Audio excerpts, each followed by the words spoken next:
नमस्कार, स्वागत है आपका इंटरनेशनल बायोग्राफी चैनल पर, जहां हम आपको मिलवाते हैं दुनिया की सबसे प्रेरणादायक शख्सियतों की अनसुनी कहानियों से। आइए आज की इस रोमांचक यात्रा की शुरुआत करते हैं। चलिए। पोपटराव का जन्म महाराष्ट्र के अहमदाबाद नगर में हुआ था और अहमदाबाद नगर के ज़िले हिरवे बाज़ार गांव में हुआ था। उन्होंने अपनी प्रारंभिक शिक्षा गांव में ही प्राप्त की और बाद में पुणे के कॉलेज में पढ़ाई की। पढ़ाई में हमेशा अव्वल रहने वाले पवार का सपना था कि वह खेलों में भी आगे बढ़े, लेकिन जीवन ने उन्हें एक ऐसे रास्ते पर लाकर खड़ा कर दिया जहां उन्हें अपने गांव की सेवा करनी पड़ी। हेलो दोस्तों। तो दोस्तों, आज हम थंबनेल पर हैं उसी प्रकार का वीडियो आपको दिखाने वाले हैं जो आप देखना चाहते हैं। ये एक ऐसे शख्स की कहानी है जिसके बारे में आपको जानकर हैरानी होगी और ऐसा कुछ सीखने को मिलेगा जिसके बारे में आपने कभी सोचा ही नहीं होगा। तो चलिए शुरू करते हैं पवार की कहानी, जो बहुत ही दिलचस्प होने वाली है। 1989 से पहले हिरवे बाज़ार गांव सूखे और बेरोज़गार से जूझ रहा था। गांव के हालात इतने ख़राब थे कि यहाँ से लोग बड़े पैमाने पर पलायन करने लगे थे। पलायन यानी गांव से जाने लगे थे। इस समय गांव में केवल 90 परिवार रहते थे और यहाँ पानी की भारी किल्लत थी। जिस प्रकार पानी का सूख जाना दुनिया के लिए अजीबोगरीब हो सकता है और पानी का सूख जाना आदमी के लिए मृत्यु का कारण भी हो सकता है, उसी तरह पानी का किल्लत इतना था कि उस गांव में कोई आदमी रहना भी नहीं चाहता था। गांव में खेती लगभग ख़त्म हो गई थी और लोग शराब और अन्य सामाजिक बुराइयों में फंसे हुए थे। जिस प्रकार कलयुग में नरक जैसी यातना झेलनी पड़ती है, उसी प्रकार इस गांव में भी इसी तरह यातना झेल रहे थे लोग। इस कठिनाई के समय में पोपटराव पवार को ग्राम पंचायत का सरपंच चुना गया। जिस प्रकार हर गांव में गांव का सरपंच चुना जाता है, उसी प्रकार इसमें भी एक सरपंच चुना गया। उन्होंने गांव की सेवा करने का एक प्रण लिया और इसे गरीबी और सूखे से बाहर निकालने का फैसला किया। पवार ने जल संरक्षण और पर्यावरण सुधार को अपनी प्राथमिकता बनाई। उन्होंने गांव में पानी का संचयन बढ़ाने के लिए छोटे छोटे बांध और चेक डैम बनाने लगे।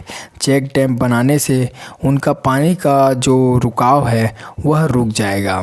इसके साथ ही उन्होंने सूक्ष्म सिंचाई और वर्षा जल संचयन जैसे उपाय अपनाए।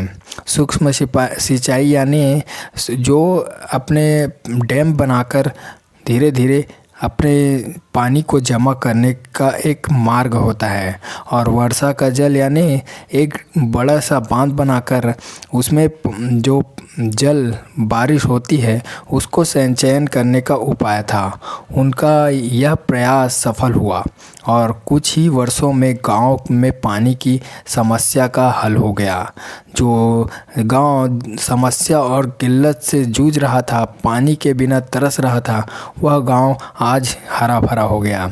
जल संरक्षण के साथ साथ पवार ने कृषि सुधार पर भी ध्यान केंद्रित किया।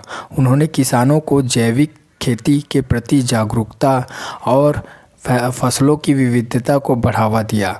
वह ऐसा इसलिए कर पाया क्योंकि वह जल और कृषि विज्ञान की जानकारी ले चुका था। इसके अलावा उन्होंने गांव में शराबबंदी लागू की और शिक्षा को बढ़ावा दिया। धीरे धीरे हिरवे बाज़ार ने एक आदर्श गांव का रूप ले लिया। पोपटराव पवार के प्रयासों को राष्ट्रीय और अंतर्राष्ट्रीय स्तर पर सराहना मिलने लगी। उन्हें कई प्रतिष्ठित पुरस्कार से सम्मानित किया गया। उन्हें पद्म विभूषण पुरस्कार से भी सम्मानित किया गया। इनके नेतृत्व में हिरवे बाज़ार को आदर्श गांव के रूप में पहचान मिली और अब यह गांव पूरे भारत में एक मिसाल बन गया है। पोपटराव पवार का जीवन इस बात का प्रमाण है कि एक व्यक्तित्व और समर्पण और दूरदृष्टि से पूरे समाज को बदल सकता है। उनकी प्रेरणादायक यात्रा ने दिखा दिया कि किसी प्रकार सामूहिक प्रयासों और सही नेतृत्व से एक गांव को गरीबी और संकट से बाहर निकाला जा सकता है। दोस्तों, यह गांव इतना बिछड़ा हुआ था कि आप सोच भी नहीं सकते, लेकिन धीरे धीरे पवार ने ऐसा जादू चलाया कि आज हर कोई 1-1 करोड़ का मालिक है और करोड़पति बना हुआ है। उनकी खेती इतनी मजबूत है कि उन्होंने हर फसल में अपना करोड़ों का मुनाफा कमाते हैं। हर किसान 1-1 करोड़ रुपए कमाते हैं। इतना मजबूत फसल और इतना मजबूत उसकी कृषि की आय हो चुकी है जिसका आप अंदाज़ा भी नहीं लगा सकते। वह गांव एक मिलियनेयर गांव बन चुका है। पोपट राव का यह प्रयास आपको कैसा लगा हमें कमेंट करके ज़रूर बताइए, और चैनल पे नए हो तो सब्सक्राइब किए बिना मत जाना, क्योंकि ऐसे ही बायोग्राफी आपके लिए हम लाते रहते हैं। तो उम्मीद है कि आपको इससे कुछ सीखने को मिला होगा। अगर आपके गांव में भी सरपंच है तो उसे भी आप यह प्रयास करने को बोल सकते हैं। तो मिलते हैं नेक्स्ट वीडियो में। आज के लिए धन्यवाद।